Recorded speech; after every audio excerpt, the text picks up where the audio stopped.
I'd like to speak today briefly about three things that we might experience on this national holiday. First, this Thanksgiving is probably going to be different for all of us in some way. People are limited in terms of travel and even in some places in terms of how many folks can gather around a table. So tables may not have to be extended because for many extended families may not be able to gather. And tragically, for around 250,000 families, Thanksgiving will never be the same because a loved one has been taken by this dreadful pandemic and will never again be at the family table. The sobering experience of these past few months has offered us an opportunity to experience our lives in new and unfamiliar ways, not necessarily better ways, but also not necessarily in worse ways. It has forced us to step back or to take a step off the treadmill. For some of us, this has given us an occasion to see our lives differently and maybe, just maybe, to reevaluate what is really important. As an example, the fact that we cannot be with someone who is always with us on this day might give us a deeper appreciation of that person in our lives and even more joy when we can be together again. The deprivations that we feel may be a catalyst for our deeper appreciation of all the blessings we may too often take for granted.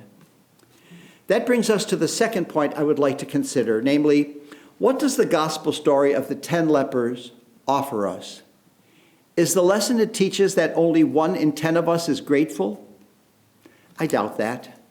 I am sure that every one of us is grateful for something. Perhaps we are grateful, but not for everything we have, or maybe not all the time. Are we selective in what we are grateful for, or do we only feel gratitude occasionally? Are we grateful for only 10% of our lives? Do we overlook the small daily blessings that come our way? Are we grateful only 10% of the time and spend the rest of our lives feeling entitled or even somehow less blessed than others?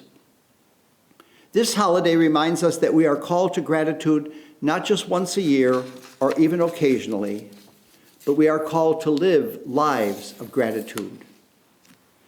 The famous novelist Morris West suggests that when you turn 75 years of age, there should be only 3 phrases left in your vocabulary. Thank you, thank you, thank you. At a certain point in our lives, nothing else matters other than gratitude. But we don't have to wait until we are 75. And this brings us to a third and final point. What would living a life of gratitude look like? A life of gratitude can only be expressed by a life of generosity. Recognizing how blessed we have been must inevitably lead us to want to share those blessings with others. When the one leper returns and kneels with reverence and devotion at Jesus' feet to express his gratitude for the new life he has been given, Jesus doesn't command him to follow him and serve him. Jesus sends him forth. Drawing near to God in praise and thanksgiving, this leper went forth a changed man to live a new life of gratitude, devoted to God and of generous service towards others. This Thanksgiving, unlike any we have experienced before, calls us to the same gratitude and to the same generosity, and motivates us to say, thank you, thank you, thank you.